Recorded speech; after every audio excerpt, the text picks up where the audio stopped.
Semi-casual. On to the third of the series of four legislative forums held for Fargo area legislators. We'd like to thank the legislators for spending their Saturday morning with us, the City of Fargo for letting us hold the forum here, Jeremy for running the cameras, and to all of the audience for coming. If you do have a question, we have white note cards for you to write your question on. Del Rey will pick them up. You can direct your question to a specific legislator. We will allow everyone the chance to answer it as we go through as well. We're going to do openings here for 3 minutes, and then we'll have 2 minutes for responses to the questions, and we will rotate each question down the line so the same person doesn't have to start first. Just to let you know, the League of Women Voters is a nonpartisan organization. Membership is open to all individuals, and the focus of the group is on civic education. Any questions before we get started here? Okay, with that, we'll let Representative Grandy start here. All right, do I need to turn this on? Nope, it's ready to go. Okay, thank you. Well, I'm Representative Betty Grandy. I represent District 41 in Fargo. It is the southwest portion of Fargo, kind of one of the smaller landmass districts in the state. I have represented the district since 1996 was my first election. I have served on education, judiciary, finance and tax, political subdivisions, and government and veterans affairs. I am currently serving on appropriations. And I'm going to just leave it at that, and we'll just kind of go down the row. All right, thank you, Representative Thorson. Thank you and good morning. Thanks to the League and all others involved for having us here this morning. I'm Representative Blair Thorson. I represent District 44, which is northeast Fargo. We have the area from roughly the Red River over to the NDSU campus, and then from 7th Avenue to 32nd Avenue North, with a few little tweaks here and there. I've served in the House since 1998, originally served on the Human Services and Political Subdivisions Committees, and now serve as chairman of the Government Operations Division of the House Appropriations Committee, where we deal with budgets from everything from the Industrial Commission to the Department of Transportation to most of the state agencies other than the education or human services areas, so a wide variety there. My focus in the House has been trying to get transparency in government, being able for the taxpayer to see where their money is going, and also to make sure that your tax dollars are spent wisely. We realize that it's your money and you work hard for it, and we should spend it accordingly. So with that, I'd like to go ahead and get the conversation started. If you'd like to reach me during the session anytime, I can be reached via email at bthorson@nd.gov. I'm also on Facebook and Twitter, just Blair Thorson, either one of those, or give me a call at 701-850-1994. I look forward to the conversation this morning. Thank you, Representative Zeiser. Thank you. My name's Steve Zeiser, and I represent District 21, and like my fellow representatives and senators, we all represent a rather small landmass. Anybody representing Fargo has a very small and, shall I say, easier than those folks that have to travel miles and miles and miles. But anyway, my District 21, it really is oldest Fargo. It goes from the near south side to as far south as 13th or 12th Avenue South, it was just redistricted, and to as far north as 7th Avenue North. So that includes the near north side, near south side, and downtown where we're at right now. This session, I'm serving on the Finance and Tax Committee, which I've served on several sessions, and I've served on a new committee, one that I haven't served on before because I wanted to serve on all of them. So I'm serving on the Government and Veterans Affairs Committee, which we're hearing some interesting issues. Some of them are pretty easy, but there's one big one that we just heard a couple days ago. With that, I'll pass on the baton to Mr. Sorvag. Thank you, Senator Sorvag.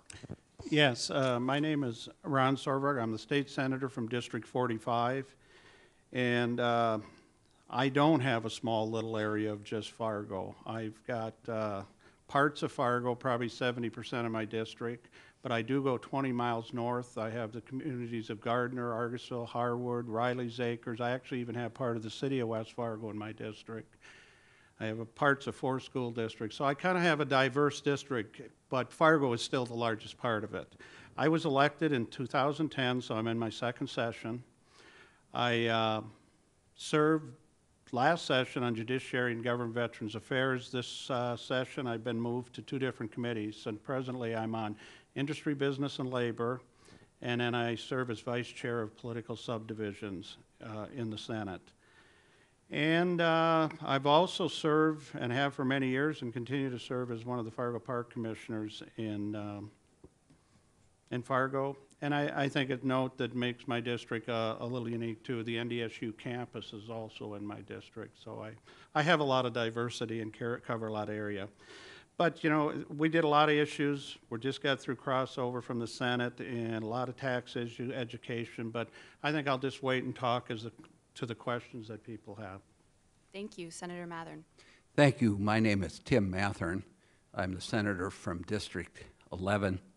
I thank my colleagues for being here this morning and taking their time to meet with the citizens. I serve on the Appropriations Committee. I have been in the legislature in the Senate since 1986. And as I left Friday, I just sort of swept my desk to, I thought it would be interesting to see, for the citizens to see what kind of information we get. So I just put it in my bag. And I notice here a book from the Friedman Foundation talking about the ABCs of school choice. So I imagine every legislator got that. I got a mug from the North Dakota League of Cities with a ruler and a pen and some celebration things in terms of what they're going to do at the City Hall, at the Hall of the Capitol. And I noticed I got a rubber ball and some candy, inviting us to a social at the Kelly Inn from the Farm Bureau. And I got a report of the picture of health chronic diseases in North Dakota. So, and I have more actually. These are the most colorful ones. But I just thought I would bring those and show you that, you know, we do get a lot of information. There's a lot of groups who influence our decision-making process by their lobbying efforts. And these are really just trinkets. But there's really a lot going on behind the scenes, functions, socials, and that sort of thing, where organizations influence or try to influence our vote and provide us some education. I thought it would be important to note that I think the most important issues coming out of this session are the issue of oil taxes, property taxes, and implementation of health care reform. All right, thank you. We have a lot of questions already. As you can see, Ashley's timing here in the front, and so we're going to do 2-minute responses. The first question, we're going to start with Representative Thorson. The question is, what are your thoughts on DUI legislation? We have seen basically 2 bills survive at crossover. The House passed a bill which goes to the Senate. They passed a bill going to us. Both of them strengthen the DUI penalties for the state of North Dakota. Now we have to work out which one is the best bill, or there could be another one that's kind of come from the best ideas in both of those. I think it is time that we change our look at DUI. Obviously, there have been a couple of major incidents that have occurred in the last year that we're all saddened by. And while emotion plays some part in legislation and coming up with what we do, I think we just have to look at what's best for the state going forward. It's never easy because it impacts lives on both sides, the people who are charged with the DUI and ultimately convicted and those who are affected otherwise. So we have to weigh that. But I did vote for the legislation coming out of the House. The Senate bill is just being heard now, and we're going to see what happens with that. And either way, we will come out with strengthened penalties from the state of North Dakota on DUI.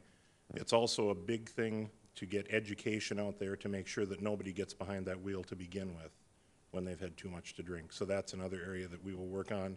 I'll have the DOT budget coming into my committee starting this Monday.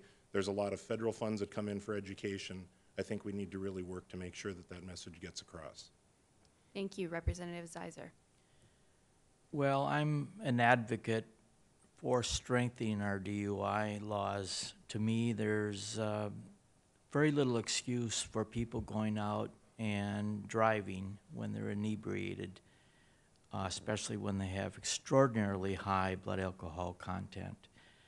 As Representative Thorson indicated, we passed out a DUI piece of legislation, but from my perspective, it was watered down so much to the point where its deterrent value is minimal. But the flip side of DUI, strengthening GUI laws, is the cost of imprisonment or jails or the punishment. Not only does North Dakota have a problem with the costs of those facilities, it's happening all over the country. We're going to have to start to weigh what merits jail time and what doesn't merit jail time. But in terms of DUI legislation, I think it should be stronger than the bill that we passed. I voted for it, but I was disappointed that it had been watered down significantly. But I guess that's where we go from here. Thank you. Senator Sorvag. Yeah, the Senate, we also passed one out, and I think we passed out a pretty good bill. The senator to my left was one of the primary sponsors originally. It did get amended a lot, but it did also, I think, keep some of the issues in. And what we worked on, and Senator Armstrong was one of the main senators that did a lot of the amending on it. He's also an attorney that works in this area quite a bit. But we took away some of the jail time on first offenders. But what we brought in is what they call an ankle bracelet. And what that does is something that's put on there. It checks their alcohol level every 30 minutes, and they have to wear that. And we did that in lieu of vehicle restraints and that, because of the fact a lot of the ag areas, they own multiple vehicles and things. So that was one of the real things we put in there. But the main thing on jail time, even on a first offense, is there was a level put in. Traditionally, if it's .08, you're legally intoxicated. But what was added in ours is at .18, which is a much, much higher level. That's where the real jail time starts and all the things on the first offense. Once you get into the second and the third offenses, of course, then the penalties go up extreme to a lot higher levels, and to the third offense there is jail time. So there was a lot of compromise. It's a lot to explain. I know the House people had theirs, and we know they'll all end up in conference committee and they'll work towards it. But I think both sides laid a good groundwork for conference committee to come up with a bill that will be effective. Thank you, Senator Mathern. Thank you. I did sponsor the legislation in the Senate, and my concern was that we have half of the people in North Dakota who die on our roadways die related to an alcohol-related event.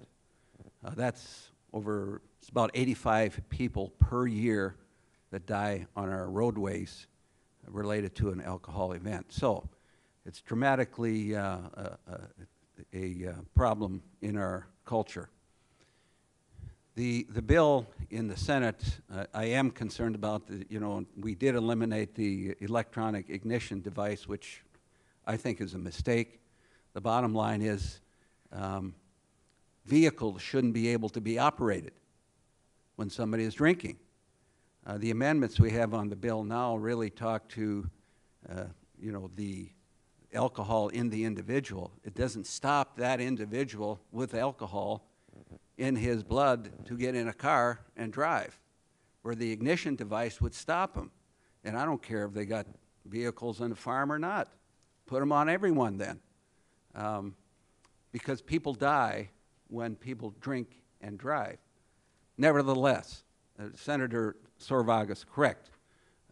We did work on the bill in the Senate. We did, with Senator Armstrong's amendments, make some changes that I think are workable changes. The bracelet is, in fact, a positive thing also to do, so I support that. The thing that I believe is important also is treatment, and there are provisions in the bill that people can trade jail time for treatment time. I think that's important. There are provisions in the bill for monitoring alcohol use on a 24/7 basis, so that's positive. Thank you. Representative Grandy. Thank you. Well, we passed, as was stated, a bill from the House and a bill from the Senate, and we're looking forward to going to crossover with that, looking what the senators have done, and melding the bills together and finding the best program and the best way to deal with this issue for the state and the citizens of North Dakota. A big portion of this is the educational component. If we do not educate people from point one of not to get behind the wheel, doesn't matter what laws we put in place, because not one of these laws that we put into place would have stopped the accidents that happened, because they still get behind the wheel. We must teach the people not to get behind the wheel when they're drinking. We have done this type of thing with seatbelts and smoking and all these other types of issues. It can be done with alcohol if that's what our focus is going to be. And this is an educational component. It is a society change that needs to take place.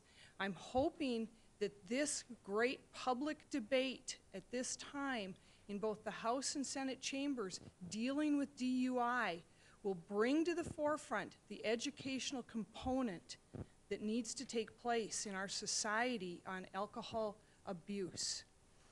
With that, we did pass a good piece of legislation in the House. I do happen to like the Senate bill quite a bit.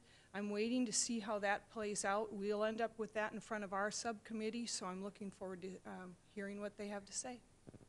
Thank you. The next question will go to Representative Zeiser. We have a number here, so I will combine them where possible. There's two here on higher ed.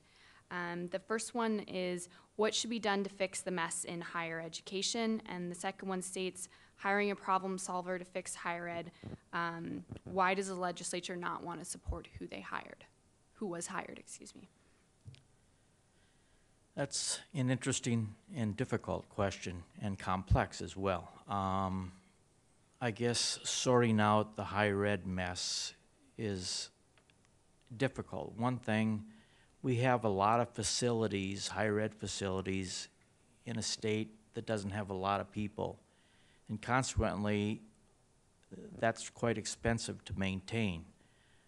But with that diversity and numerous number of facilities, institutions, I should say, we are able to provide kind of niche markets or niche learning opportunities. For instance, Lake Region Junior College has got their niche, Mayville's got their niche. But again, it's expensive. I know there's a limited amount of time, so I'm going to quickly jump to why can't we support the person we hire as chancellor. Well, I was a huge supporter of Chancellor Potts a few sessions ago, but he got into some issues with the president of NDSU because the president of NDSU didn't want to listen to what the chancellor had to say. And when it came to a tug and war, the chancellor wasn't originally from here and he got pushed out. Now the chancellor that we're having issues with now, I don't know all of them, but there's been a lot of, as I can see, pretty legitimate complaints about some behaviors and character that's been employed within the office. And those things are difficult. Where all that ends up, I don't know. We'll have to see if all of those accusations are turning out, are accurate and are true.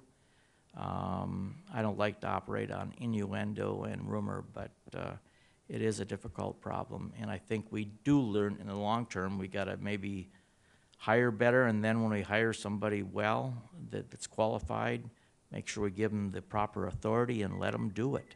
Let them go. Thank you. Thank you, Senator Sorvag. Would you repeat the first half of the question? Sure. The first part was, what should be done to fix the mess in higher education? On the mess, I presume the question means funding and all those issues, because the second part is on the chancellor, which would be, but if you take higher ed right now and the funding of higher ed, there's been a pretty creative bill that has come out that does a lot of staging. It's going to be a lot of good funding. I mean, we have great institutions. We really have a good system. Now, there's politics at the top, there's issues at the top, but we're doing a good job of educating a lot of kids. Affordability and proper staffing and all that, but a lot of that's addressed in the higher ed bill that did come out of the Senate that's going to be talked about. But I think a lot of that relates to the second part, and that's the chancellor and the issues that gone on. And we do have a unique system with the higher ed board being kind of a separate entity, but the legislature's supposed to put all the money into this to help out. And,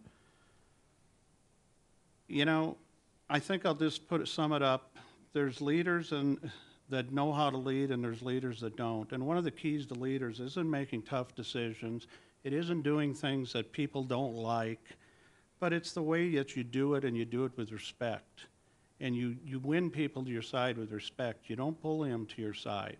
Now, I don't know the new chancellor that well, but there has been a lot of issues. There has been a lot of complaints and a lot of questions that, is this the type of leadership that we want? But I think a lot of it relates to what we did in the Senate with an amendment to fund if they would like to buy them out. And that's still going to be the higher ed's decision. But because of the dissatisfaction with everything, we offered the funds to have them available if that's the option we need, because we do need a strong leader. But we do need a leader that knows that leading is not a dictator, but is working with people. So I think that's a lot of where the issues are, and also understands that you have to respect everybody in the process. Thank you, Senator Mathern.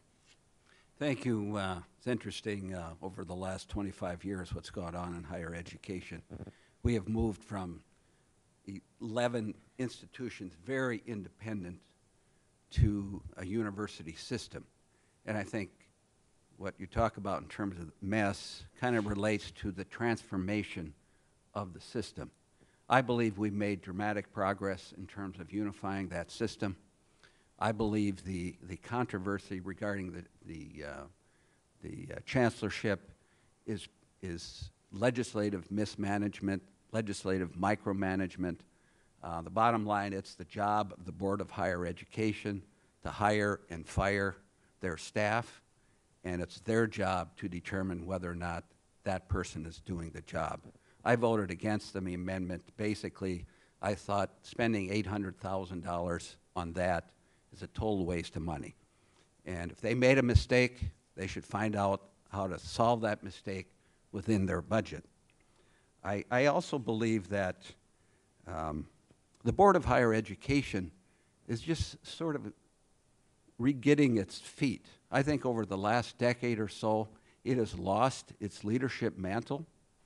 It has become much more of a political patronage or a political appointment process. And many of these people have forgotten that their job is to lead. It's not to be beholden to the appointment process.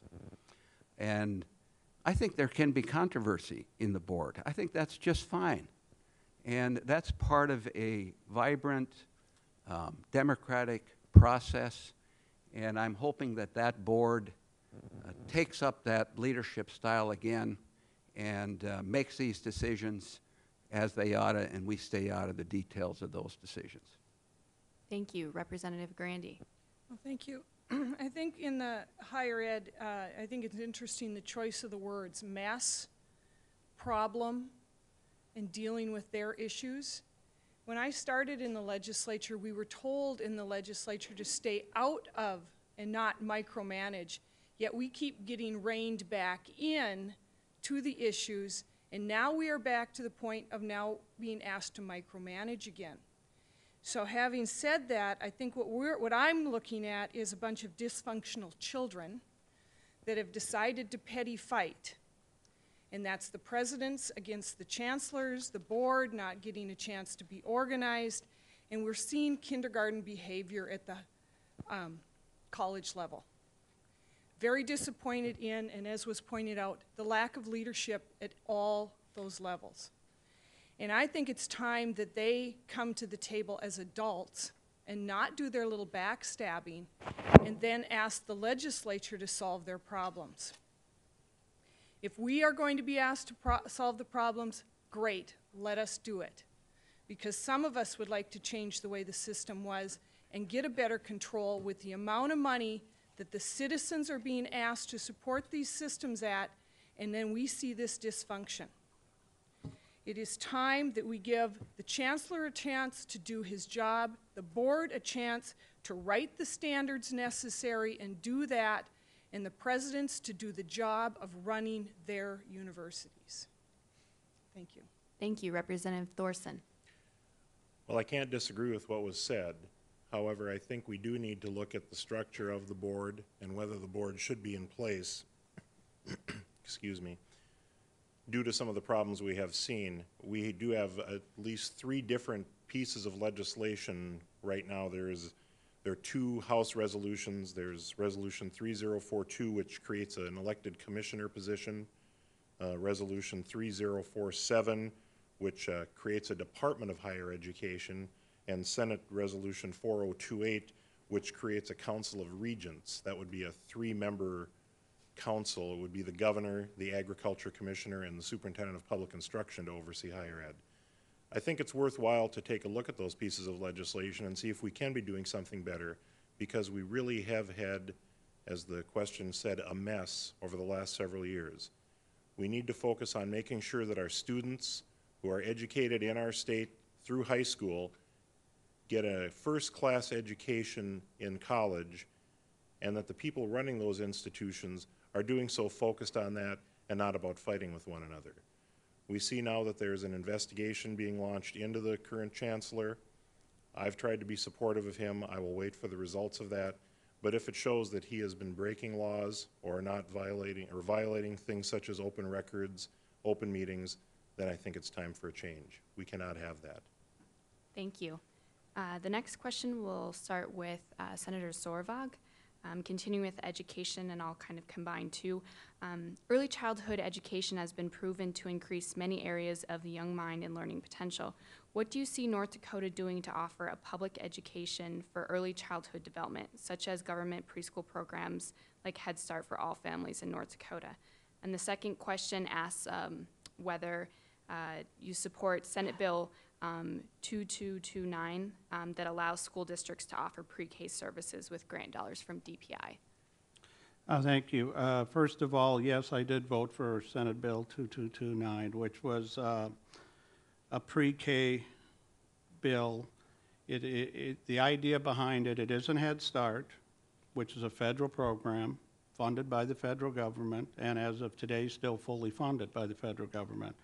But this bill allowed local school districts, if they would choose, they could set up a pre-K program.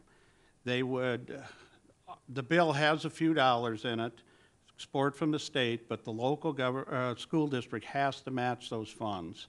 And they have to run it, and it's being organized by them. There was a bill in the House, and I was one of the sponsors of that did the same thing. And I know there's a lot of disagreement whether they should or shouldn't, but the feeling was if we're going to move into pre-K, then why don't we organize it with our school districts, which are educating our kids in part of it. So, yes, I support it to a certain point if there's local write-in, and that is the key to both the bill that was in the House and the one that's in the Senate.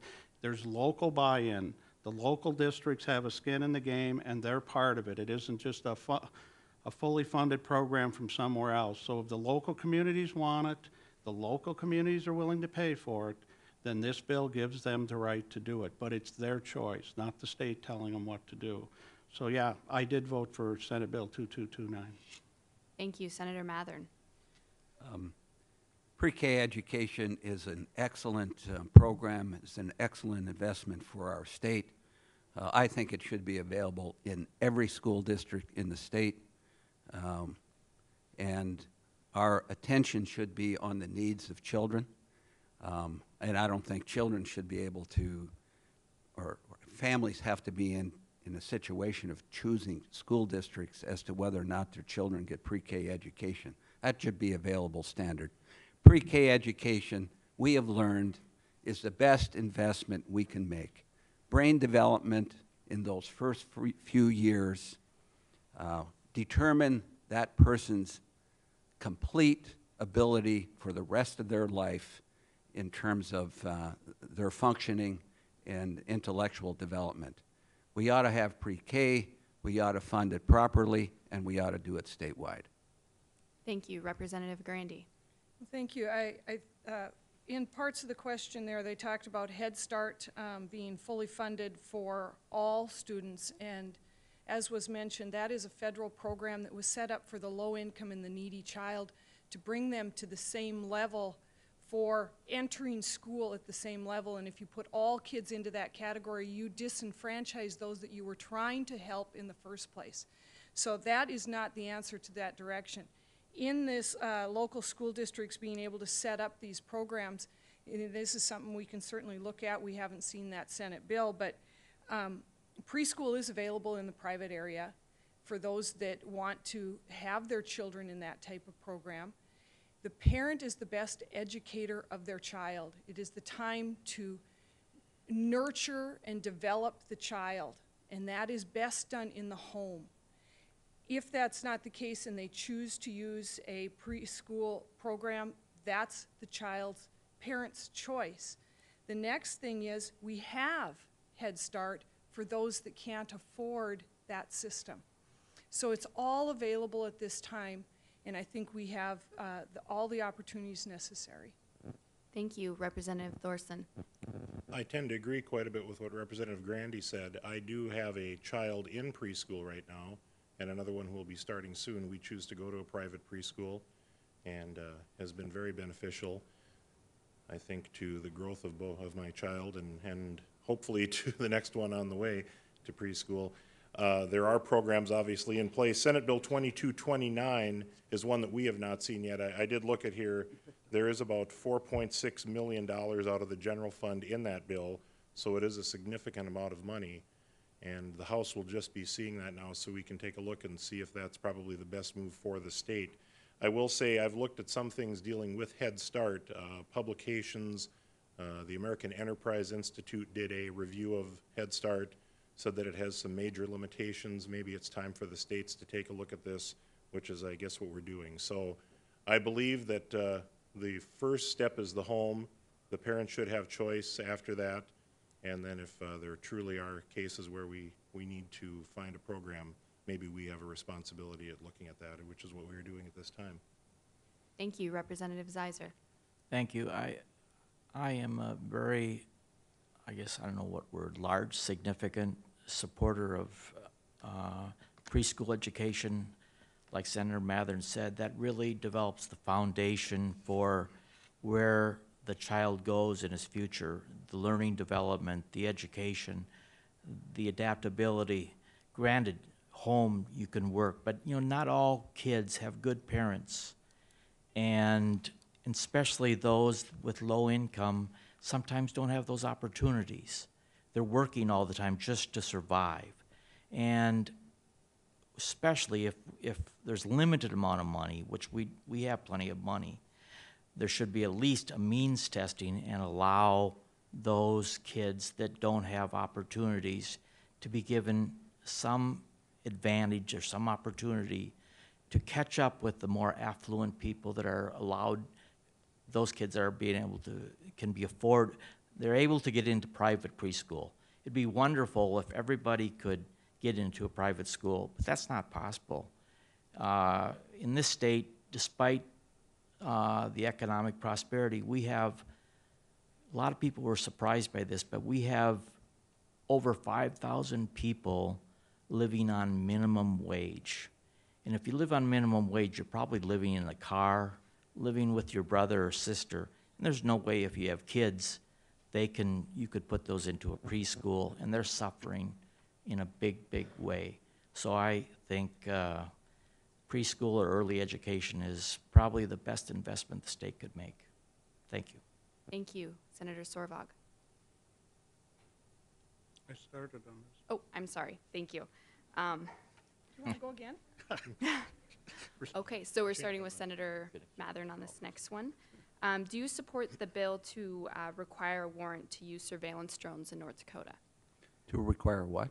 Surveillance drones. Surveillance drones. Warrant to use them. The warrant. I don't know if we've had the bill yet, You have not. and I don't even know what the bill is. It's kind of interesting. We have, senators, Representative Zeiser and I haven't seen each other since the session started, almost. And, the House works on House issues. The Senate works on Senate issues. And we do, in fact, try to encourage the other House to make an independent judgment before we start our judgment. And I guess that's what I'm going to do on this drone bill. I'm waiting for the independent judgment of the House, and then when I've heard that, and when I've heard the bill in the Senate, then I'll give an opinion. But I look forward to hearing more on what the bill is about and what the House members are going to say. Is it okay if we jump out of order here? Because I do have the bill and be happy to speak to it if that's possible. Yeah. No It's- objections, go ahead. Okay. The bill, it was House Bill 1373, introduced by Representative Becker and several others. And what the bill, as it came out of the House, does, it says that if a law enforcement agency wishes to use some type of an aerial surveillance vehicle, commonly known as drones, they have to first obtain a search warrant to do so. The original bill was more restrictive. Law enforcement did not support that bill. With the changes that were made through the amendment process, those objections were taken away from what I understand. I did not serve in the committee where the bill came from, but we did have lengthy floor debate on this bill, and it did pass the House. So just as if law enforcement wishes to do a wiretap or some other way of doing surveillance on somebody, this now says they have to go to a judge and obtain a search warrant before using an aerial vehicle. And this is becoming an issue, I think, on the national level. We just saw a filibuster on the U.S. Senate floor over kind of a similar issue, whether or not drones should be used. And it sounds kind of high-tech and science fiction, but it really is becoming something which law enforcement will be doing more and more. And I think it just protects our constitutional rights to have that search warrant there in place before someone's watching out over us. And if you wish, the same with this also, it did put in the exemptions and utilization for NDSU to continue the program and research necessary to have this drone UND, I believe. UND, I'm sorry. It's okay. Go Sioux. A bison Sorry. sanitary. Go Sioux, go Sioux. And, to continue their program, because it's a very important program for our base and for UND in that area. But, we talk about it high-tech, and it's something that a lot of people don't think about, but it was already used, actually, in searching out an escaped person from prison, I believe it was, and they searched him down with a drone in a cornfield. So, these types of things, it is being used, make no mistake. We just want to make sure in this piece of legislation that it's done with the proper liberties in place for the citizens. So that's what this legislation does. Okay, thank you, Representative Sizer. Thank you. Yeah, I supported the bill, voted for the bill in the House. Essentially drones, just to make sure everybody, it's an unmanned aircraft that is designed in terms of enemy or national defense purposes to selectively kill people. For the purposes of the state, what we're asking for, what this bill seeks to do, is just like we do nationally. When we want to do a search and seizure, you have to get a warrant to get into somebody's house. You just can't unilaterally go into somebody's house and check what's in there and what's not in there.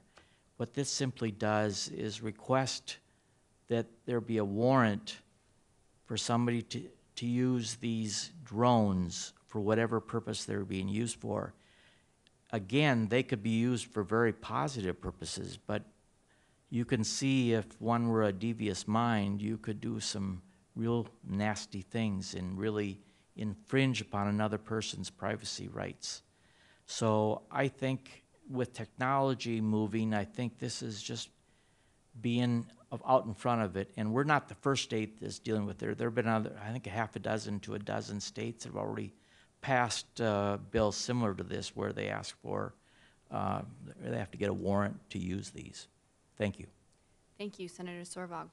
Well, I'm a little handcuffed, just like Senator Mather, and I had heard about the bill, but I never really looked at it in details. But I can see it's now over in our Judiciary Committee, and I'm looking forward to see it. I think it's a good issue to talk about, and I really compliment the House for bringing it forward to talk about, because there's always the constant balancing act. We want law enforcement to do their job. We want them to protect us, but we also want to make sure we protect our liberties too. And so I'm going to hold off judgment. I would guess if there's the right restrictions and also the right way that the law enforcement can do their job without stepping on rights, that I would support the bill.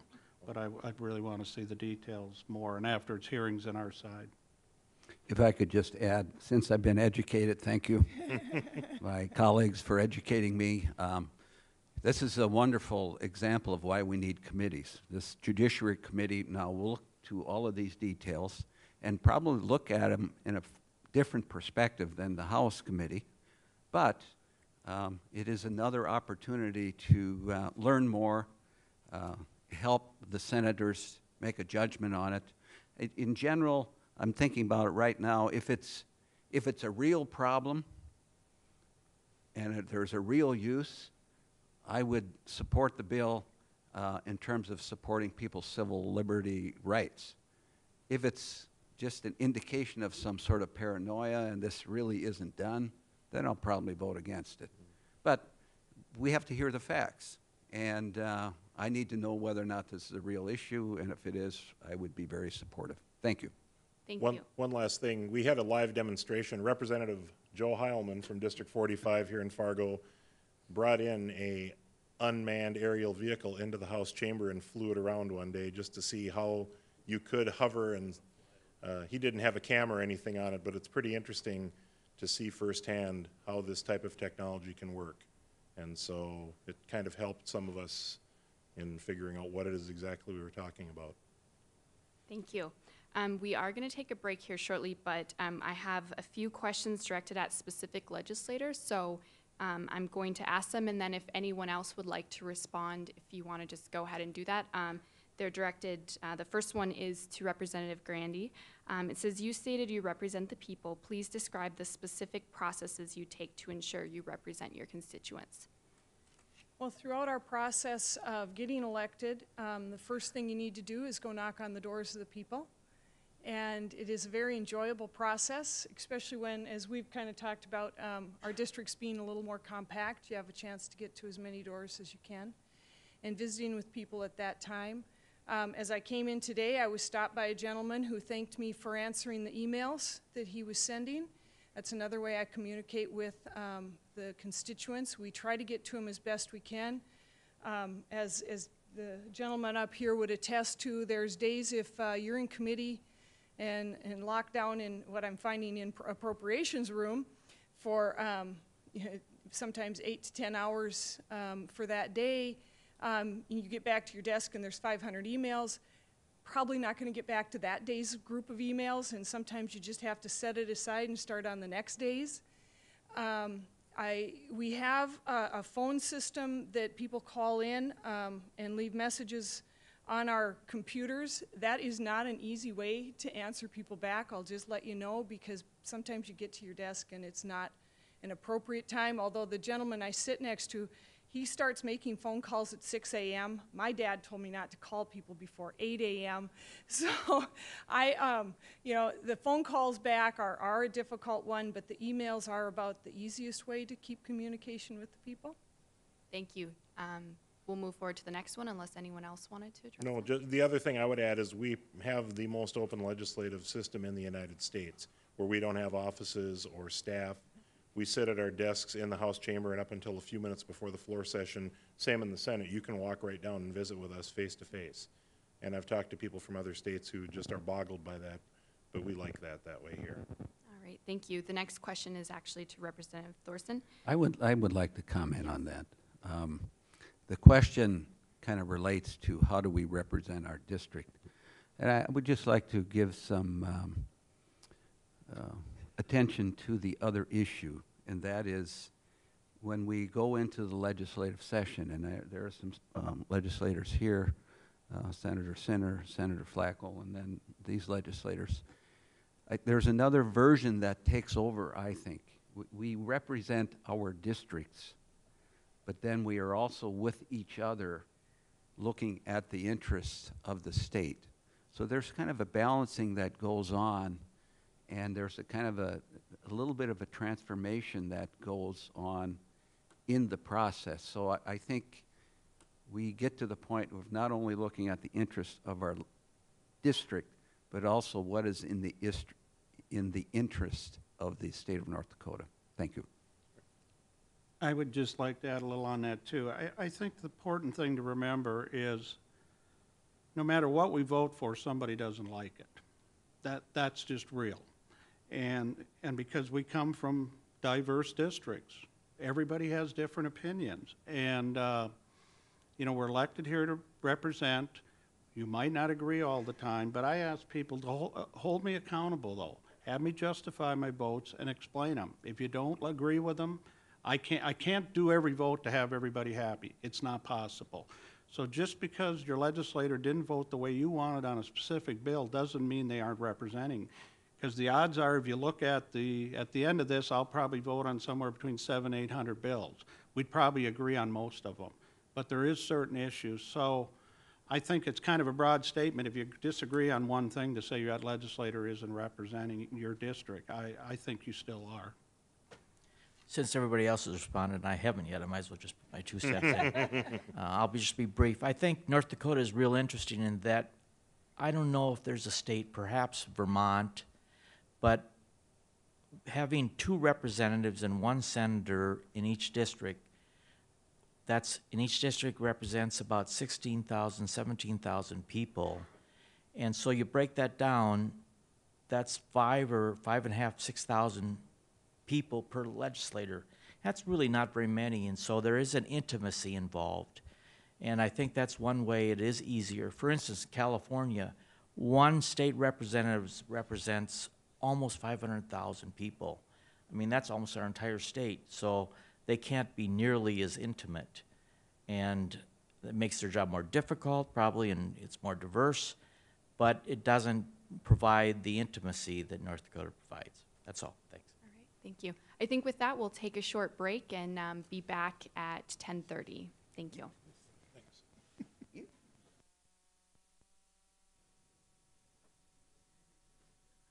Okay, thank you. We're starting with Representative Thorson. Sure, why not? Okay, and I do have a question directed at you, and again, if everyone would like the opportunity to answer, they're welcome to. Says, advocates for public transit are asking for $10 million for North Dakota public transportation. Will you support this, Representative Thorson?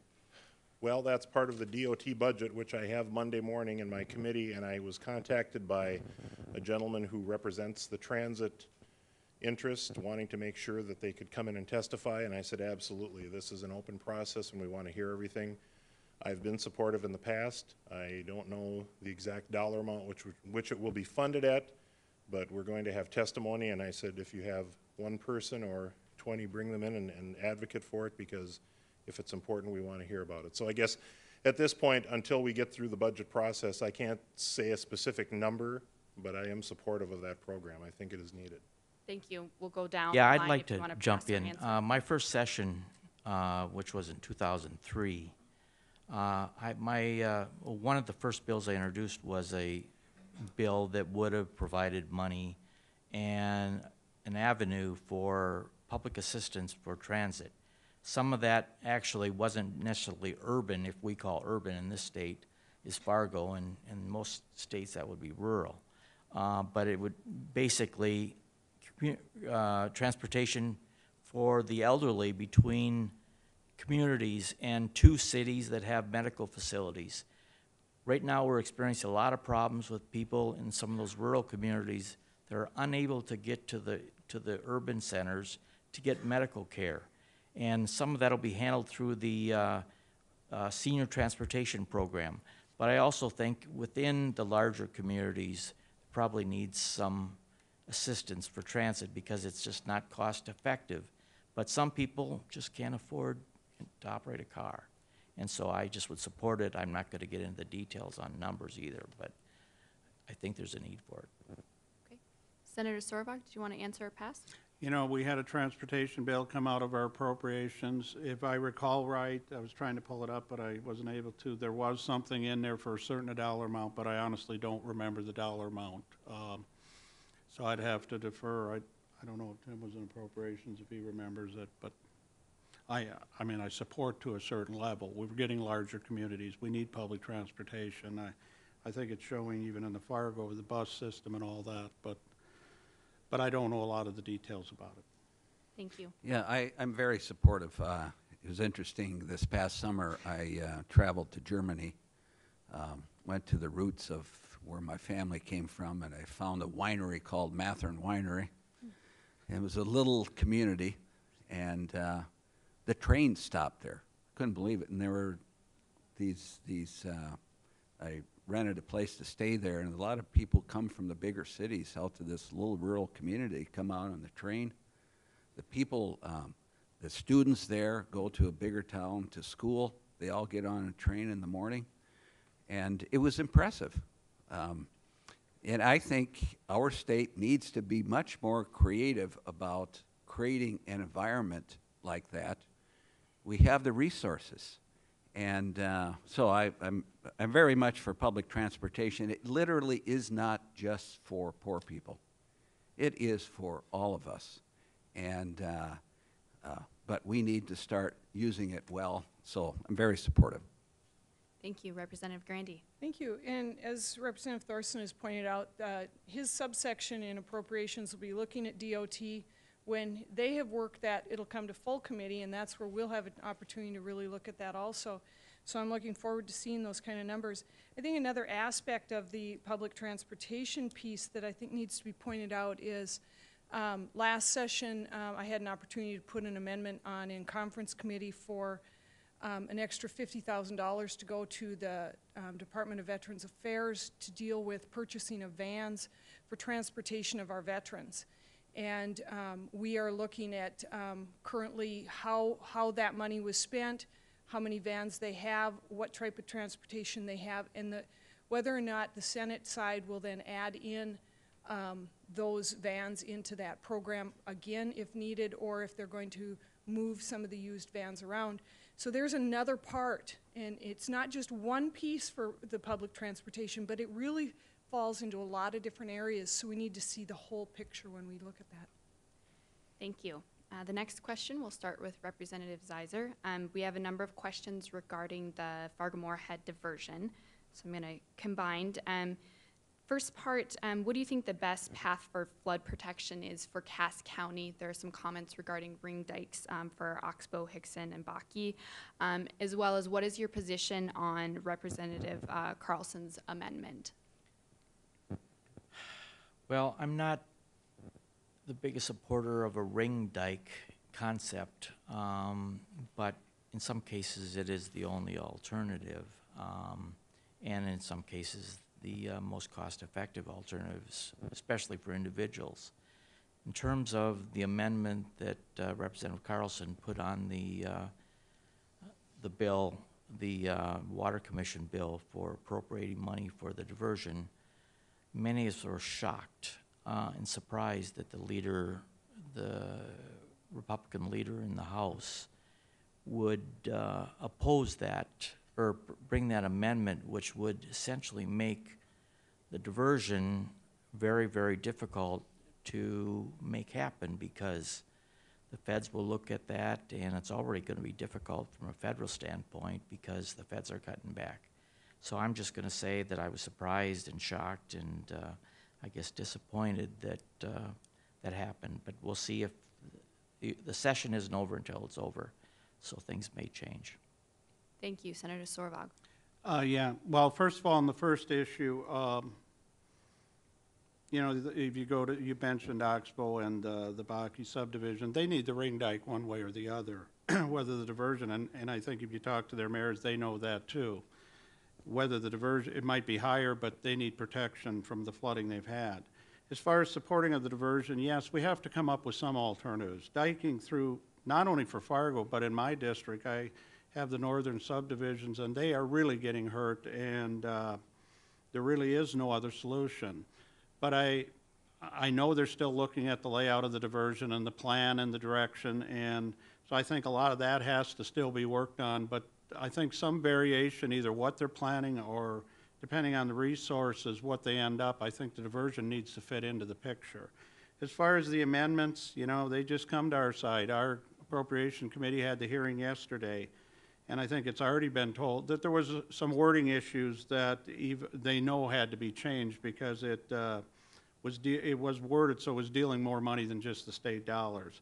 So I think we need to look at that. I think the important thing to look in that whole bill is the commitment of the state. The state is committing $325 million as of today, even with the amendments, if the diversion happens, and plus another $100 million that's being sent that way. So I think these amendments will be tweaked, but the bottom line, everybody remember, the dollar commitment is there. The state is going to help this community out, but there's a lot of interest, I know, even when they're talking about, people want to make sure the federal government gets into play here too.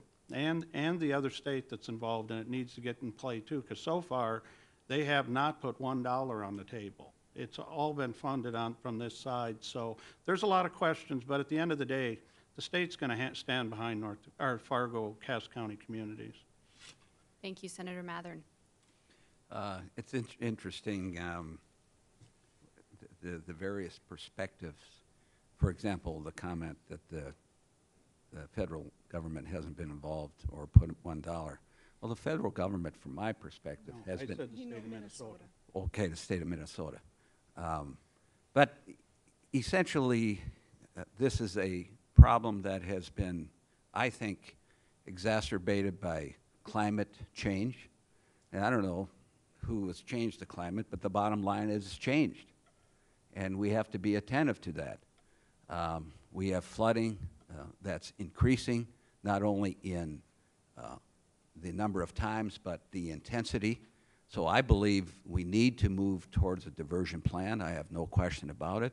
I'm opposed to the amendments that Representative Carlson put on the bill. I think it hamstrings Fargo's future, so that has to be changed in the Senate. And we need to address the concerns of the upstream folks also. Those folks that will have a damaging consequence to their lifestyle, to their property. We have to address that. To the degree that we protect Fargo, we must also be concerned about those people whose livelihoods will change because of that. And so I see the bill in my committee. We had a few hours hearing yesterday. We'll have some more hearings. And my goal is that we actually pass a plan that supports the diversion and that fairly compensates those people in this state and in other states that might be negatively affected. Thank you, Representative Grandy. Well, this particular bill was actually part of my subsection, and so our subsection alone, not counting appropriations or what was discussed even on the floor, had over 13 hours of committee work and hearings dealing with just this particular part of the issue. And in that, we covered a lot of different areas with even 4 hours of just the core speaking to us on how this was going to look. So when those amendments came through, when it said in the amendments public funds, it was meant as state, not the locals. So that needs to be separated out, and that will be addressed right away. And we know that we needed that. The other thing is, during the whole hearing process, the focus to us was always, we want 42.5. And that's what the committee pushed for, was make sure we fund to build Fargo up to 42.5. And in the comments were, if we can get up to 42.5, we can save a lot of the city. Well, now the comments are being reversed on us and said, well, if we build the dike, we don't need 42.5. Well, if we're looking at a $2 billion project to build this diversion and a dam and ring dikes versus only building to 42.5, we need a consensus. And we were not seeing a consensus on any of those issues at that time. And now we're seeing a whole different story come in front of us. So this is the beauty of the process. The House heard one side, and we put together a plan. The Senate is now hearing that. So they will look at it. They will put together a plan. And at the end, in middle part of April, we're going to come together, and we're going to still work on the plans. This is a $500 million program that is, Fargo is getting $100 million of it. There's a lot to go on the table here. Thank you, Representative Thorson. Well, if you look at the vote from the House Appropriations Committee, I did vote against the amendments because I was concerned about the language of public funds. Not certain if that meant all funds, state, federal, local. That has been clarified now. There was a meeting, I think Thursday and Friday, with the majority leader and representatives from Fargo and Cass County. And if you've looked at the forum, it's reported there, and also the notes from the meeting where our majority leader has said, you know, his intention was never to restrict other funds. That has been taken care of. I'm certain the Senate will take care of that in their amendments, or if not, the bill's going to have to go to conference committee where it can be taken care of there. So I did oppose that because I am supportive of a diversion process. I understand that there's a lot of impact on people both to the north and south of Fargo, but I think hearing from people in my district at least, this is an area where you listen to the people in your district, as Senator Mathern said earlier, but then try and look at what's best for all of those around you. I've heard people supportive of the diversion. I want to see it go forward, but we do have to make sure that if we're putting in hundreds of millions of dollars at the state level, that we're going to get the project done, that we don't start it and then at some point the federal money doesn't come here because of something that happens on the East Coast and we're left with you know, a half of an empty ditch with no permanent flood protection for our city. Thank you. The next question, we're going to go to Senator Sorvag, and we're going to move on to a new topic because we have a number to get through. The next questions, combining a couple, are on election reform. What is your position on the bills that have been introduced to address voting rights issues, including limiting early voting and requiring a photo ID or license? Those bills started in the House, so we haven't seen them. I'm not sure what came through or what hasn't at this point. I don't like to see us change the dates. I know that bill was around earlier, or moving it up, or when you have, I don't think we have an issue there. As far as a photo ID, I don't know if we need to go as far as photo ID, but I think we just, you know, nobody wants to keep anybody from voting. We want everybody to vote that has a right to vote. But the problem is with the system that we have in our state right now, we have no way of knowing for sure. In Cass County alone, we use an affidavit system all over the state. In Cass County alone, 4,500 people signed an affidavit to vote. Grand Forks County, 3,000 people signed affidavits to vote. Why'd they sign an affidavit? Because they couldn't prove that they actually were qualified to vote in that district or that area. Now, I know in full well most of those people, I'm sure, had all the rights in the world to do that. But I think as we looked last session, I carried a bill not to do get away with or add photo ID, but to try to come up with a different way of doing that to make sure that the right people are voting. Because what happens is their system now is they send a postcard, and if they don't get it back, they figure the person was qualified to vote. Even if they aren't, it doesn't make any difference. That vote's already counted. The minute it goes in the machine, you can't pull it back. So we do have some issues. We need to look at it. But I think the time frames we have is fine. It's just how do we come up with the right way to make sure we're identifying, because we absolutely do not want to turn away anybody that has a right to vote. That is a very sacred right. But we also want to make sure the people are voting are those that are qualified to be voting in that precinct. So it's issues being worked at. Thank you. Thank you, Senator Mathern. You know, there is no evidence of any kind of voter fraud in our state. There is a changing society wherein not everybody has a driver's license, and that's going to increase. It's not going to decrease. I just think these kinds of requirements basically eliminate people from voting. So I don't support that kind of change. And, but, you know, we'll see what the facts are and try to be, understand more of what's actually going on. But I am really concerned about a number of bills that seem to be changing a process that there really is no need to change for. Thank you, Representative Grandy.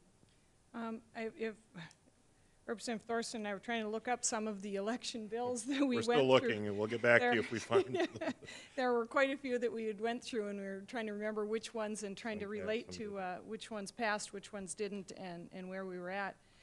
But I do believe the one where we changed those dates failed, and so that's not an issue at this point. Dealing with the identification, our committee actually took out the word photo in the photo ID, and it is a state ID that is issued. And we did that for the specific reason of those that are in residential homes have that difficult time getting to the point where they would go out and get a photo ID and stuff. So it's a state-issued ID. The Secretary of State has a way to implement that and put that forward. He also already has the ability to go with not having it as a photo ID. So those types of issues have all been addressed, but we do need to understand that when we talk about the number of affidavits that have been dropped in, and we're seeing such an influx and a change in the population in North Dakota, we really do need to start addressing that process and making sure we have it in place, that we know who's voting, that they're voting in the proper place, and that they have that opportunity to vote. Thank you, Representative Thorson. I would echo most of those comments. We did make that change because there are certain populations, especially the elderly, people in some kind of care facilities, who perhaps can't go get a photo identification. And we certainly want to protect and ensure that they have the right to vote. And we don't want to put hindrances on them by making them have to go down to the motor vehicle department to try and get a picture taken. As to the fact of whether or not there is any problems with voting in North Dakota, I think we've done a lot in the past years to make sure we have a better system. The affidavit system works to some extent, and I don't know about the past election, but I can give anecdotal evidence of going back to the 1980s. When I was a college student, I volunteered for the political party of which I'm a member, and part of the thing you did after the elections is you went down to the county courthouse where they had the old polling books where names were written in before we went to scanning the back of your driver's license or whatever. And for example, at that time, NDSU had 2 polling locations on campus, one at the Memorial Union and one at the Bison Sports Arena. And when I would go make copies of those polling books, there were several times where I found the same name in the same handwriting listed in both books. So there were people going in and voting more than once. Now, I hope that the changes we've made over the years have prevented a lot of that, but I think we always have to make sure that we are having every vote count, but just that vote count, not having somebody else take a second chance at taking away somebody else's vote. Thank you, Representative Zeiser. Thank you. We heard most of the voting bills in my committee, Government and Veterans Affairs, and minus a few that I thought were good and of lesser significance. I voted against all of them. Voted against, and unfortunately it failed too on the floor, to shorten the time period for early voting. It was so ironic that that bill was even presented, because all the legislators seem to like early voting. The voters like early voting. It gives them more opportunities. So why are we trying to, for what reason are we shortening that early voting period? I mean, let's get as many people to vote as possible. But fortunately that was killed. The other one, the voter ID bill. And it doesn't have a photo attached to it, but it's still a problem. Elderly and students, more often elderly, sometimes can't get an ID. They've lost their Social Security number or card. And if you can't get an ID, and they don't have, some of those are not people with a whole lot of extra money. It costs them money to get the right kind of information so they can even apply to get an ID. And so I think it's a deterrent to voting, and I think over the changes we've made in the last 20 years, I see no evidence of any fraud taking place in North Dakota. So I'm opposed to those bills. Thank you. The next question is directed to Senator Mathern from one of your constituents in District 11, and there's also another question for everyone that's related. It says, are you in favor of House Bill 1183 protecting gun owners' rights? And then the second question is, just what are your thoughts on gun laws, open carry, restrictions, et cetera? Thank you. I actually have not heard that bill, so I'll make more of a general comment. I think the protections that people have in terms of carrying guns and having concealed weapons or being able to hunt and use guns for that are plenty in our state. And I have not seen any evidence of any government trying to harass people about those issues. So generally, I'm not sure that there's any need. If there is any need in terms of gun issues, it's trying to figure out how people get proper care when they probably have a mental illness that some way conflicts with how they use guns. I think that's important in our society, that we make sure there's proper mental health care for everybody who has a need in terms of mental health, that there is proper education for everybody who does have a gun or gets a gun permit, and that we have, really clear civil actions in our state where we don't create an environment where guns become more prevalent or are used in more places. Plenty of violence in the world, and let's work on the real issues instead of handing out more guns. Thank you, Representative Grandy. Well, thank you. And as a sponsor on 1183, obviously am in support of 1183. It is a gun owners' rights piece of legislation. It is a protection of the Second Amendment at the federal level, and it's the protection of our constitutional rights as stated in the North Dakota Constitution. What I think is always an interesting thing is, yes, we need to deal with the mental health issues for those that would be of gun ownership and use. But what is interesting with that point is that when we talk about and we hear about the desire for gun-free zones, the only thing that is such a misnomer with the term is it's gun-free for those that will legally carry, and it's the free zone for all those that illegally carry. And we have to be careful when we think that we could ever establish a gun-free zone, because it doesn't happen. The other portion to that is permitted. The people with permits are tested, fingerprinted, and have to go through checks and balances with the sheriff, the police department, and onto the BCI. These are the people that should have their weapons and have the ability to carry and should carry freely. And so I am very much so in favor of the Second Amendment and the following of our constitutional right to carry. Thank you, Representative Thorson. I wholeheartedly agree.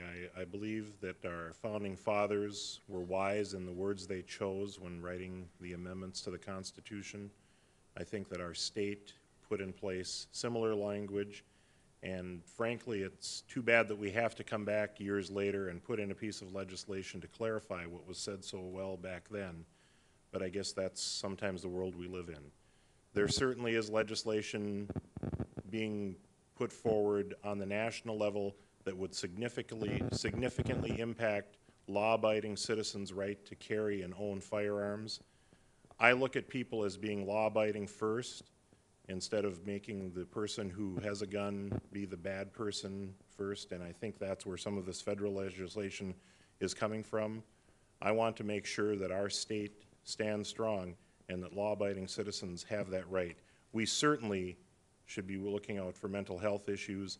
I think you see in cases where there are these tragedies around the country that it is people who probably didn't get the help they needed or fell through the cracks, and we should focus on that rather than saying everybody who carries a firearm needs to be the person who is having the finger pointed at.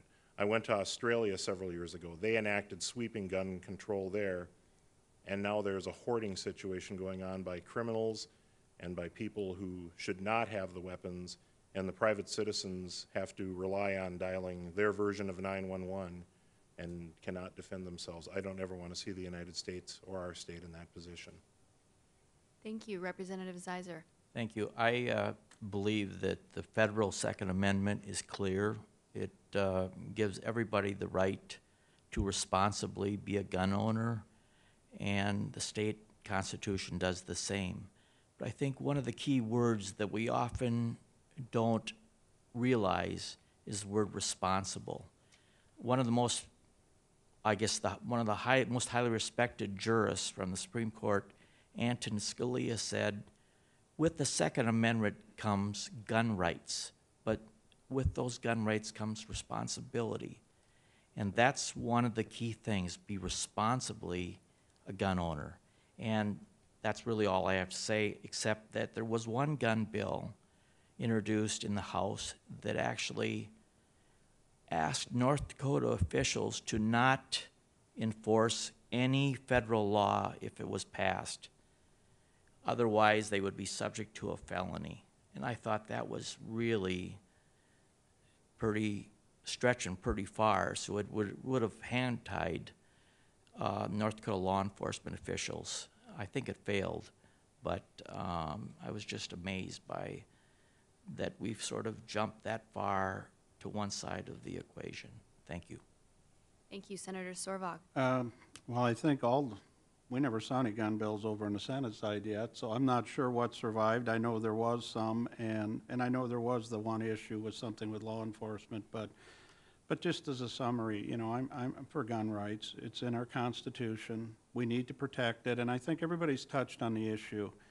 The gun is a piece of equipment. It's a tool, but it's the people that are using it, and that's where the real problem is. Now, we do have to have some balance. We do have to have sense about it, but and I haven't read all the details of this bill. I was trying to look through it, but there's quite a few pages to it. So, but I do support the gun rights bill.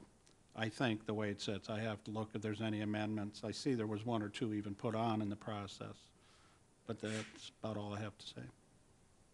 Thank you. We have time for probably 3 or 4 more questions, so I'm just going to continue to ask the ones that we have multiple of.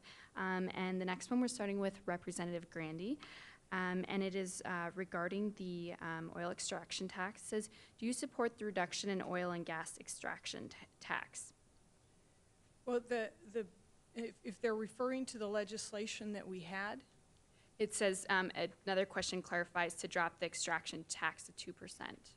well, part of that bill, and we have one on the House and one on the Senate, and they're similar, but yet there's enough of a difference that we'll have to come together on them. But what they do is it's not necessarily based on trying to drop the extraction tax.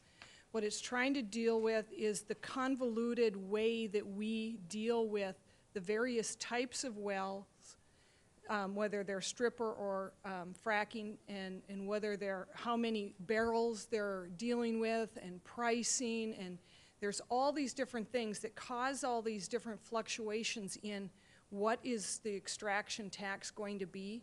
And this bill, at least what we were looking at doing, is that we're taking out those languages and putting in one tax, and that's the tax that'll be on all, and making it a simpler process. And if that is when it comes down to what appears to be lowering, but actually it isn't because of the way we make the adjustments on the regulations of all the different types of wells. So it's a difficult thing to understand unless you're in the industry, and you have to keep looking at, well, what's this well going to be taxed at? And then just right here, well, this well's being taxed differently, and then that well over there is. And so we're trying to get it to where we know how each and every well is being taxed. Thank you, Representative Thorson. Again, I think that pretty well clarifies the issue. We did have the bill out of the House that passed. The Senate is sending us Senate Bill 2336, which does the same thing. It clarifies it. I know this is often pegged as a tax break for oil companies. It really is not. It's more of a reform issue. If you look at the way the dollars are, I think the state is still going to see huge collections from the oil industry. Obviously, it is a resource which is being taken out from the ground, most of it on private lands, and this is a way that they are helping. We created the legacy fund with part of this, saying it's a lasting legacy for a resource that's only going to be there once. So we want to have a stable environment where they do stay here and don't run off to Oklahoma or Texas or someplace else. With that, some people will say we need to make the change after rigs start pulling away. If that occurs, we will never get back the revenue that we've lost, never. So while it's a tough issue because it looks like we're taking away money now, we really are not, I believe. And it again puts in a reform system where there is more of an even taxation level that doesn't go back 30 years when it was a different type of oil play in our state. This is not the same as the last boom, and we want to make sure it's there for the next 30 to 40 years. So I do support reform. I think we'll take a good look at that Senate bill, and in the end, we'll probably put those two pieces of legislation together and make some. Thank you, Good Representative changes. Zeiser. Thank you. The Senate bill is the one I've heard most about. I obviously heard in my committee, the Finance and Tax Committee, the bill that dealt with some nuance about stripper wells, quite a name, but different forms of wells. But the bottom line is, in more and more the research that's been done, we've found out that the amount of oil that's in the Bakken play and some of the other smaller plays ancillary to the Bakken is really phenomenal. And those natural resources are ours. And to allow those oil companies to lower and lower the extraction tax by saying, if you don't lower them, we're going to go to Oklahoma, or we're going to go to Texas, or we're going to go, they're not going to go. We have the richest and most bountiful supply of oil in the world. They're not going to go. We've got plenty of oil, and I think this state should reap the benefits of our natural resources. I've even had people suggest to me that the state consider buying out all the mineral rights from the people that own those. I don't think that would be very popular, but the point is that the state sits on all this, and I think the state should reap the benefits. I think the oil companies are still making plenty of money, and they're not going to go anyplace. So I am opposed to dropping the extraction. Thank you, Taxes. Senator Sorvag. Well, first of all, I'll address to the Senate Bill 2336 because I aren't familiar with what's in the House bill. But number one, stripper wells aren't a nuance. They're a big deal. They're old wells that we have, and it's not just the well, it's all the property around it. And today, they pay the production tax of 5%. They pay no extraction tax. They can go in and drill all the wells they want. They can drill out 2 miles. They can put 6 pads in there. But because it's stripper property, they don't pay extraction. What our bill does, it says, you go in and dig a new well, you're going to pay the extraction tax. You go in and re-drill an old well, you will now pay the extraction tax. So it is not a tax cut. This is a tax increase on the oil companies. The stripper well part alone will bring in $600 million in the next 10 years of additional revenue to the state. Now, the other part is the extraction tax. This was a complicated formula set up in the 80s when the oil was a bust in this state. And it was trying to keep companies there. There was enticements. So there is 11.5. That's the top. It's 5% production, 6.5 extraction. This is complicated to do in 2 minutes. But the reality is what a Senate bill did is lowered that to 4.5%. It lowered it to 2. That means if you're at $80 a barrel, you're going right now today, and this doesn't kick in until the second million barrels, or the first million are still going to be at the 11.5. It's the second million. And today, the effective rate that the oil companies are paying is 9.8%. Under this law, they'll be paying 9.5. Basically, an irrelevant difference. This is a tax increase for the next foreseeable years. It is not. It changed the effective rate, or the rate, but it didn't change the effective rate. That's the numbers. You can play word games with it, but it's not going to affect the revenues of this state unless oil goes down to $10 a barrel, and then our business is out anyway. Thank you. Senator Mathern. You know, I see in our future in the West an industrial wasteland if we pass this tax reduction. Now, there is a correct statement about in the first years here about bringing in revenues or the reduction not applying. And so it doesn't have an impact. But the bill is developed in such a way that the costs and the reductions come in our future. And that's why I say an industrial wasteland. We need every bit of that tax to pay for the destruction that goes on in energy development. And if we don't have that tax, there will be dire consequences. We are starting to see them. This is not just in our infrastructure. I was in appropriation yesterday. The Attorney General gave a report about what's going on.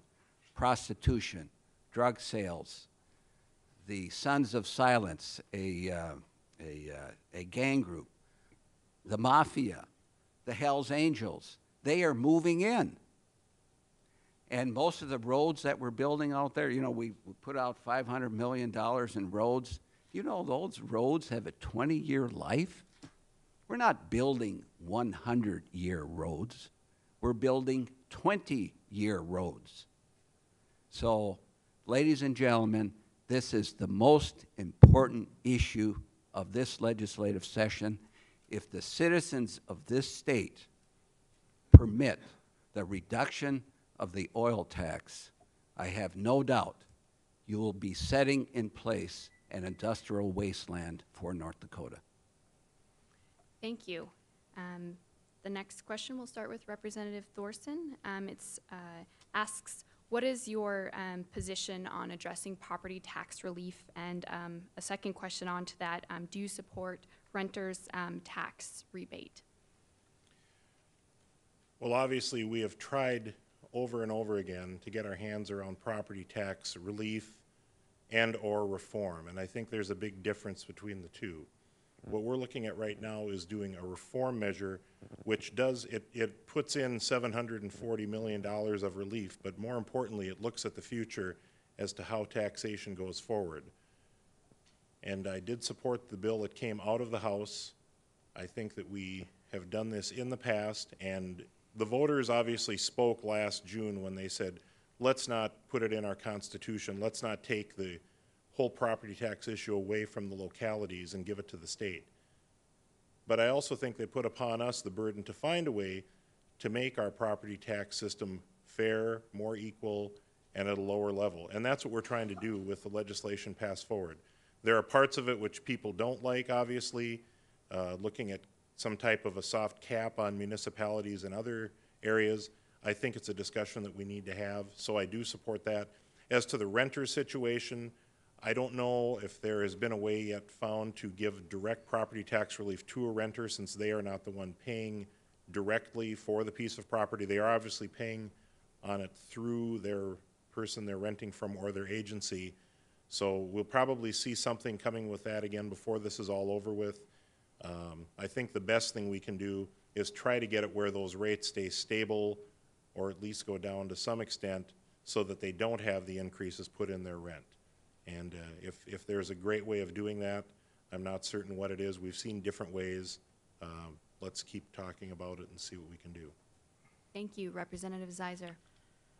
Short of extraction tax as an issue, the lowering of which I oppose again vehemently, property tax I think is the next most important issue. We're making efforts to lower the property tax through a variety of bills, but I don't think the approach we've taken has been really fair across the board. As I analyze it, sitting on the committee that looks at these bills in detail, it's clear to me, from my perspective, that the benefits go more clearly to those that have the most property. If you have little property, your gains are less significant.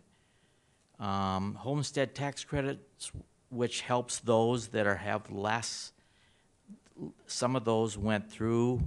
I mean, there were a number of them. I can't even repeat the number of tax bills.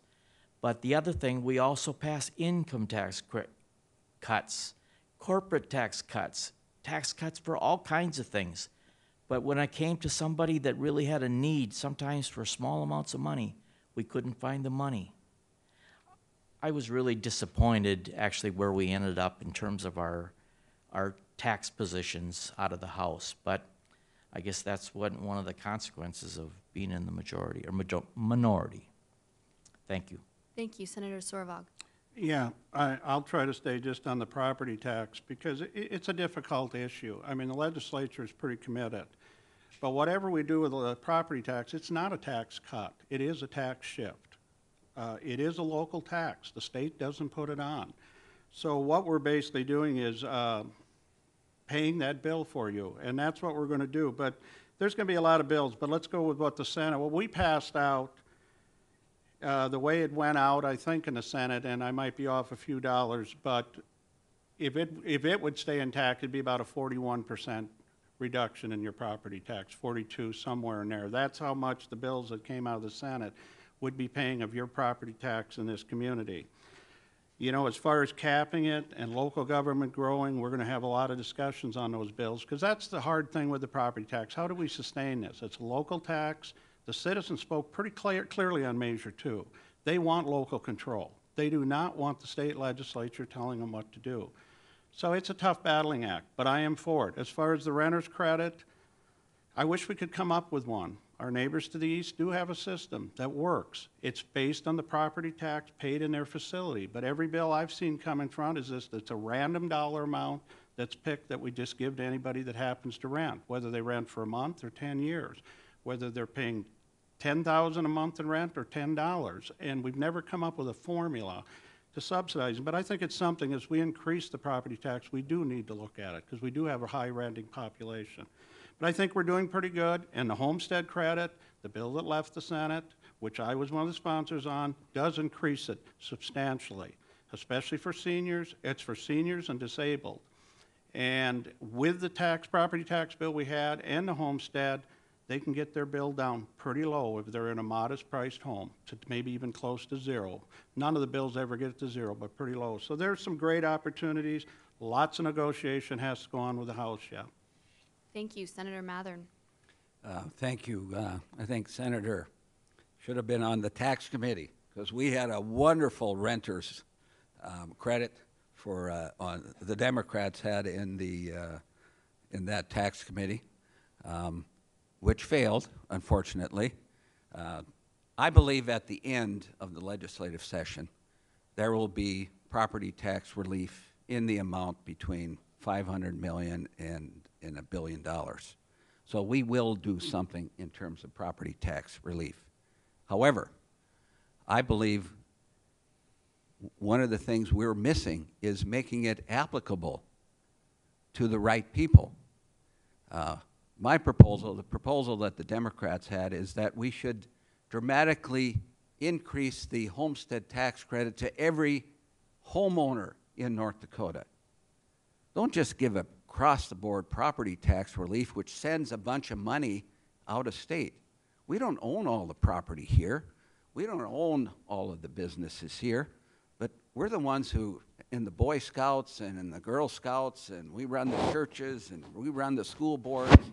We ought to give the credit to the people that are doing all the work here.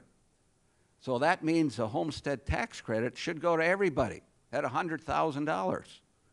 We did squeak through a $25,000 deal in the Senate, which I think is a proper way to go. I would hope the House members maybe even see the 25 and take it up to 100. That would be good for North Dakota. We also, the renters, we can do the renters.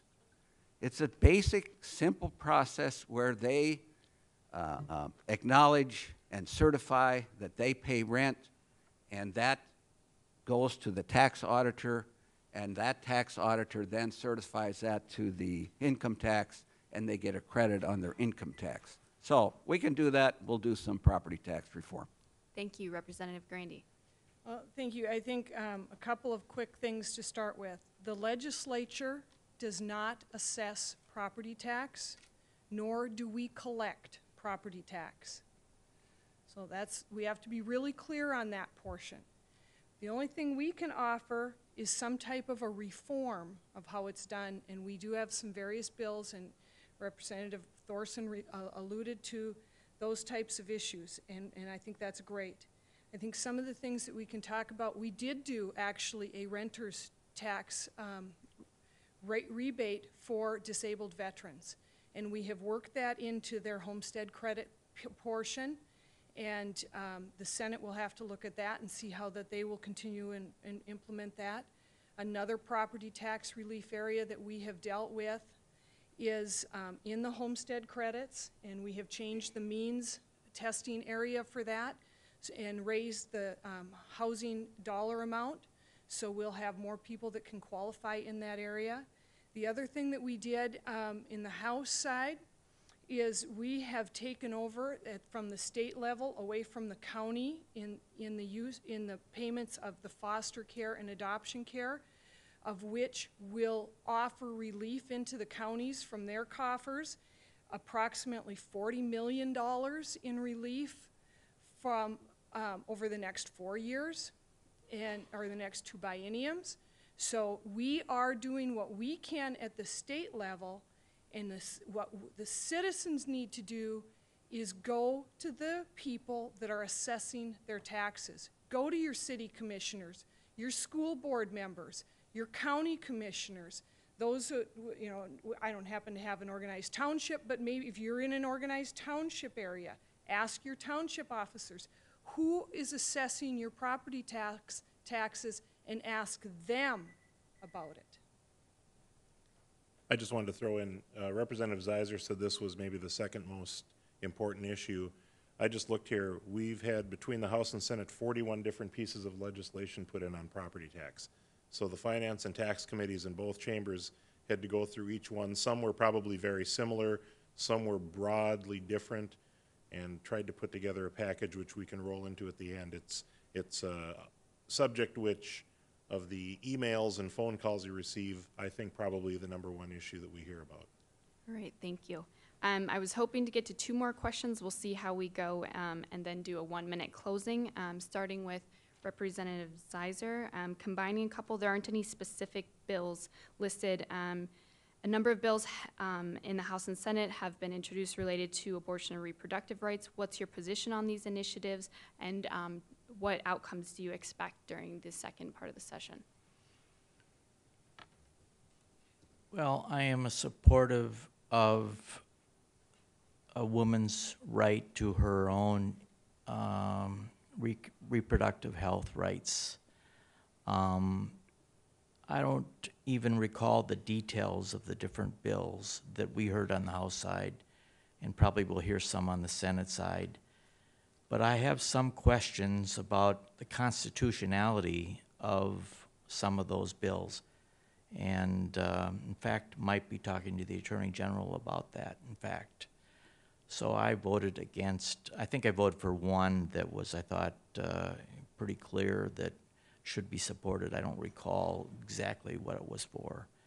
But for the most part, I am supportive of a woman's right to make her own reproductive health choices.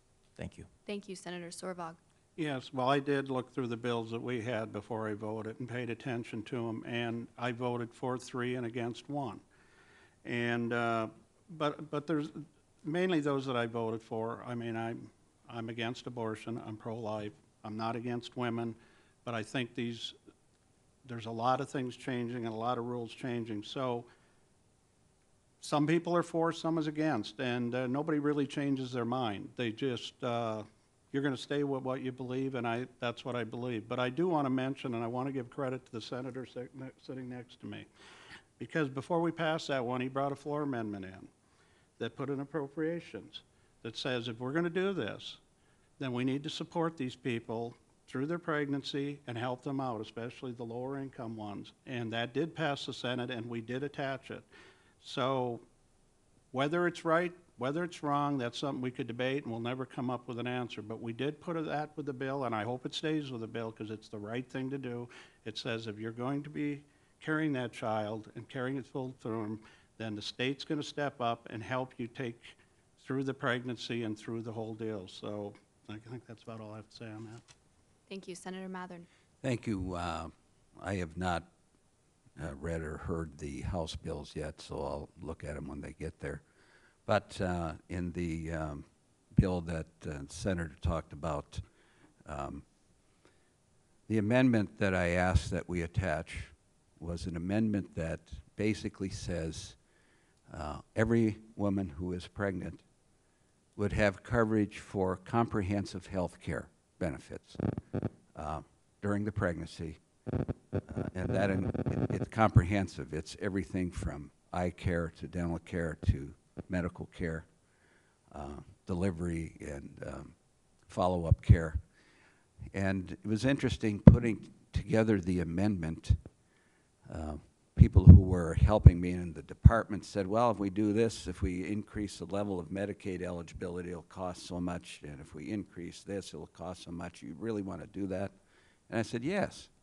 I want every woman covered for any reason, so that the public policy of North Dakota will be that we support you in this pregnancy, at least financially. And my goal was really to kind of bring together the ideological debate that we have about this to what is practical for people. And we can't just go about banning we're against abortion, but not be attentive to the needs that people have. And so that was my intent there, that this is a comprehensive issue, and I supported that bill. And you know, I don't know what's going to happen by the end of the legislative session, but as you know, there's a lot of challenges about each of these. Thank you. Thank you. Representative Grandy. Well, thank you, and I appreciate the question. I was the prime sponsor of the House bills, so I heard from a number of people here today as I was trying to scurry out on our break to go to the restroom, to thanking me for sponsoring those. They both passed overwhelmingly in the chamber. The key to this, and I think I'll just kind of divert to that because we all understand the life issues themselves. But what is important in Representative Zeiser's comment is, no, he did not support either of those bills. And the reason why I think that these are well-written and good bills is that they do address what is considered this constitutional piece. We have in our constitutional the right to life. And in that, the court cases have said that the state's powers are to be in place and contain exemptions for the pregnant women when it is endangering their lives and to check for their health, okay? And these bills have those exemptions in there. The second component to that is the state has the legitimate interest on the onset of pregnancy to protect the health of the woman and the life of the fetus that may become a child. That's what the law says, and that's what we do in these pieces of legislation. So that's why these pieces are so vitally important, is that we educate the public as to what happened in these court cases and what is the compelling interest of the state. Our state's interest is to set forth these legitimate guidelines of when is their life. Life. We talk about it in every day. It's our heartbeat, isn't it? that beating heart. And that's what these bills are about. Thank you. Representative Thorson. Thank you. You know, this is a deeply personal issue. I think that everyone has formed their opinion for the most part, although looking at national surveys, I don't know if statewide we've done anything, but Gallup and some other organizations have seen a trending towards the pro-life issue, I guess, as I like to determine as. I am pro-life. I have supported the legislation that came out of the House, but I do understand that there are people who see it otherwise. I guess the one thing that I go back to is before I first ran, I had someone tell me, go to Bismarck, do what's important, but life is the most important thing. And so that's where I've always been. I understand that some of my constituents may not agree with me on that, but I would hope that we keep focusing on what's important, and that is the health of the child. I really do want to thank Senator Mathern for that. I think that, you know, someone being pretty fiscally conservative, I can support that as it comes to the House, and we do need to make sure we take care of those who cannot do for themselves in this situation. So I'd like to thank you. Thank you. All right, we'll go to 1-minute closing statements now. We're just a little over our time, so we want to be respectful of your time here today, and we'll start with Senator Sorvak. Well, I just, first of all, want to thank the League of Women Voters for putting this on. I enjoyed the time, the discussion. We are in crossover. We're in the middle of the game. We're just starting to look at House bills. They're looking at ours. There's a lot of work to go. I know you see a lot of stories on a bill here and that, but we still don't know what any of them are going to look at the end of the day. But I guess I'm committed out there to work hard. You know, we're cutting, we're getting money to individuals, we're giving individual tax breaks, tax subsidies. And I know there's a lot of complaints that we do give a little bit to the corporate and to the business world, but let's remember that a good, healthy business environment is important. Taxes affects the bottom line. We can give so much money out, but how do we stay strong? How do we keep going what's going on in North Dakota? We have businesses that can employ people and pay good wages, and that's what we need to work with. That's the long-term solution, and that's what does good for North Dakota. So thank you. Thank you. Senator Mathern. Thank you to the sponsors. Thank you to Representative Grandy and Representative Thorson, Representative Zeiser, and Senator Sorvak for being with me today. You know, sometimes we have a lot of angst or feelings for or against certain legislators. I would just encourage the citizens to remember that every one of these people was sent here to the legislature by citizens, and it's important that citizens see the responsibility of the election process, and I suspect all of you that are here would be in that category. But you got friends and relatives that might be complaining about legislators or the legislative process. Tell them to get to the voting booth and challenge them to really get involved, and that's really good for all of us. So thank you for being here. Thank you. Representative Grandy. Well, I just would like to also thank the League of Women Voters for putting together these forums, and really to thank each and every one of you. You've given up a couple hours of your Saturday, and I know that's sometimes not very easy to do. And the involvement in the process is what is so critically important. And so with that, I think, I just want to close with, we go out and to the legislature, and we've just finished round 1. And we're going to start into round 2, where we have the wonderful open process in North Dakota, where we get to have the checks and balances between the House and the Senate chambers. And we're going to get those checks and balances going. And then that round 3 will come when we hit those conference committees, if we need to come together and find out what is the best solution for the people of North Dakota on each and every one of these issues. So stay involved. We certainly appreciate everything you do to help us be informed on your side. Thank you. Representative Thorson. Thank you very much to all of those here this morning, those who are watching as this is being broadcast, and to the League for putting this on. I just want to finish with some numbers. I was sitting here thinking the number 6,000, that was the number of people that we surveyed before the last election in our district to see what was on their mind. and got back a lot of different responses. It was pretty interesting to see what was on people's minds. 1,127, that's the number of emails I've received in the last week, because I clean out my email every Monday and keep a running count. So in 1 week, 1,127 emails. 40, that's the number of days we have left to get this done. So in the next 40 days, contact us and let us know what's important to you so we can do the right job.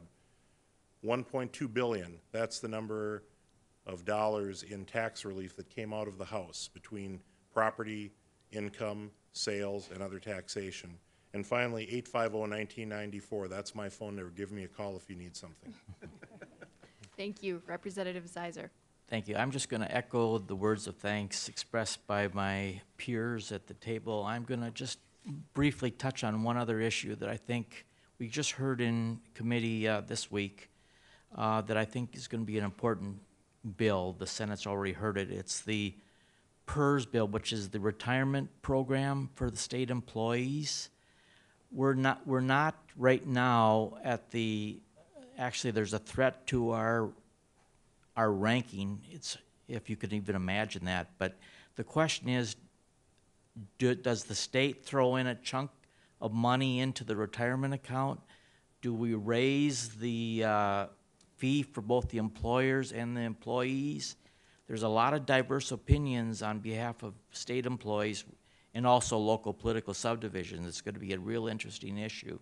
I myself think, since this is the time when North Dakota has the money, rather than causing state employees and local political subdivisions to reduce their paychecks, we should just make the count whole and go from there. But anyway, I just wanted to bring that up. Thank you. In closing, again, I want to thank the legislators for their time today. The City of Fargo, the audience for all of your questions. I'm sorry that we did not get to all of them. There were a lot of great questions. Additionally, I want to recognize Senators Sinner and Flackel, who are in the audience, and I'm not sure if I missed anyone else. Okay. I did also want to offer another point of clarification. The League wants to apologize that we didn't communicate to the legislators up front that because of our nonpartisan status, we're unable to have any materials from their individual caucuses during the forum. So we'll work on that and communicate that better in the future. And also just to encourage the public to continue to communicate with your legislators. They're giving out their phone numbers. Email's a great way to reach them. The video will be available on the League website at a later date. And finally, I just want to thank everyone for their participation and give you all a round of applause. Thank you.